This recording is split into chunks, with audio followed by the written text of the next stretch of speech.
Saquon Barkley. He led the NFL in rushing yards this season and enters the Super Bowl with just 30 yards away from passing Terrell Davis for the most rushing yards in a single season, including the playoffs in NFL history.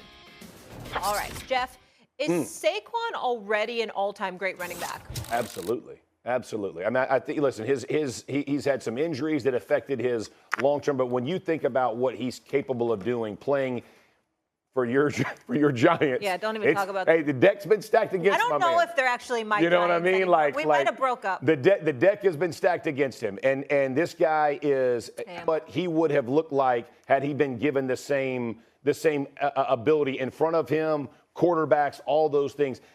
When you watch how defenses played the Giants, they will load up and just try to stop Saquon and then force Daniel Jones or whatever the quarterback was at the moment to go beat them. I don't care how good you are, it's very difficult. Saquon Barkley is a special human, and what you've seen him do this season, I think would have been replicated many times over had he been in a situation like he has found himself in Philly. So immediately when I saw this question, I said, absolutely.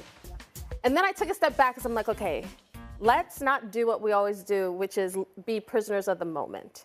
And then I started thinking, in my mind he is. Listen to Andy Reid. Andy Reid said this week they have one of the best running backs ever. Mm-hmm. That is Andy Reid, one of the greatest coaches ever, saying that about Saquon. In my opinion, yes, but I think what is the criteria? Because when you start going down the list of greatest, if you pull out the Mad Dog Almanac of greatest ever, you're talking about Jim Brown and Barry Sanders and Walter Payton and Emmitt Smith and Eric Dickerson and all these guys. I don't know where to put him in there, and I don't want to say, is he better than Walter Payton? Like all these names. I don't know. I think in this, what we're seeing today's football, yes, Saquon is. But I'm not going to argue against a historian like Mad Dog if he's going to come out and name names from the 1950s until now. Like I think it's really the criteria. If you look at his numbers because of the Giants, I keep pointing to you, Molly. Like, because, you put his numbers against other people, it's not going to look as impressive. No, but when you watch him on the field, when you watch him hurdling a defender backwards, that with the whole Giants backdrop and how they dogged him. To me, it is Saquon and Jaylen winning a Super Bowl, because it's not the Chiefs' fatigue factor for me. It is, we already know how great Patrick Mahomes is. He can get better. Clearly, he can win more Super Bowls. But we already have established he's one of the best we've ever seen. But when we're literally debating Saquon Barkley. Is he one of the greatest running backs? And each week of this season, up until heading into the Super Bowl, we have given this guy so much praise and saying, we haven't seen this. He's tremendous. And yet his career is still sort of hampered by those years spent in New York. And now he's finally at a position where he has the offensive line he's always needed. He's got the roster that he's needed, the opportunity to get and win a Super Bowl. And also with Jalen Hurts, listen, say what you want. The questions about him and whether he is the weak link here, whether he can lead this team to a Super Bowl. The guy was just in the Super Bowl 2 years ago without Saquon Barkley. Yeah. And for the Eagles to kind of careen last year and to come back in this moment, those two winning it on this stage against that guy, there's no better story than that. I'll tell you, first off, give Hurts tremendous credit for that 4th and 5 play at 14-12. That was the best. That was the biggest play of that game. That was a great pass. I'm with Kimberly completely. I love Hurts. He doesn't say anything. He does what he's supposed to do. He's got to deal with those receivers that want the ball a lot. 2 years ago, he played great in the game. I'm a big Hurts fan. But listen, Bart Starr won 3. I don't care what anybody says. They would have beaten the 65 Bills. And I am chiefed out. But I'm going to be fair. I think Mahomes winning 3 straight, getting a little closer to Brady would be is a bigger story than a running back and a young quarterback who has a chance to win a couple of Super Bowls down the road. So I don't love either story, to be honest with you. We all know I'm the hater of all time. I am sick and tired of the Chiefs, as is America. As is America, by the way. I deal with them every day. Nobody likes this game. But as far as the historical aspect of it is concerned, I'd have to say Jeffrey myself. I'd have to say Mahomes 3 in a row.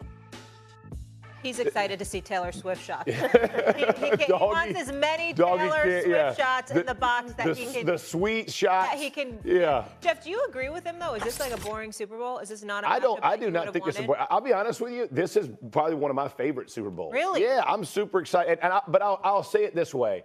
This is like trying to pick between your kids. Like, I love the redemption story of the Eagles. Yep. Like Sirianni, Jalen Hurts, all those Eagles that endured just people bashing them last year, and when they go 2-2, everybody's off the bandwagon. I love that story. Like, I get fired up. Saquon coming from the Giants, the whole backstory of the video of them sending them off. Yep. Yeah, the John. I love it, right? And then I flip over and I go, the Chiefs, a three-peat. It's never been done. Yeah. Like, no. So how could that not be the greatest story in NFL history? Like, and by the way, by one of the greatest humans, like Patrick Mahomes, man, all he's done has been a class act to every team. I mean, he is a team guy. He loves his fellow teammates. He loves the city he plays, loves his head coach. Like, he could not be. When he steps to the microphone, I want to go play again. Like, he's just that guy. So I love both stories. I do tip the cap to the three-peat just because it's never been done. I think on the surface, it's sort of like, we just watched this. However, how the Eagles got there, completely different roster. Agreed. Again, with the Chiefs, completely different team. And we talk about the Chiefs year in and year out. It may be boring, but that's because they have methodically worked and prepared and gotten better, figured out, okay, we can't win that way we won last year. Okay, who's here? How do we maximize this potential? What can we do? How can we make the defensive strength? That is impressive. No doubt. And let me say this about the Eagles, too. The Eagles. Jason Kelce gone, right? Fletcher Cox gone. Brandon Graham. The big four, those guys, that was the captains and, the voice of the Eagles locker room for all those years. Those guys are all, Graham because he was in, all of these. The core is gone, and here comes some new blood in, and then Saquon comes in. Like, how cool. So it's totally different for me than 2 years ago Super Bowl. This is I'm fired up for this one. Yeah, it's going to be a good time. It's going to be good. All right, when we come back, I don't understand. Really? Sorry, you missed a moment. Some NBA news to dive into. Stephen A. and Shams will be here. Where is the best landing spot for De'Aaron Fox? Could he be on the move? Plus, which NFL fans deserve a break? Mad Dog.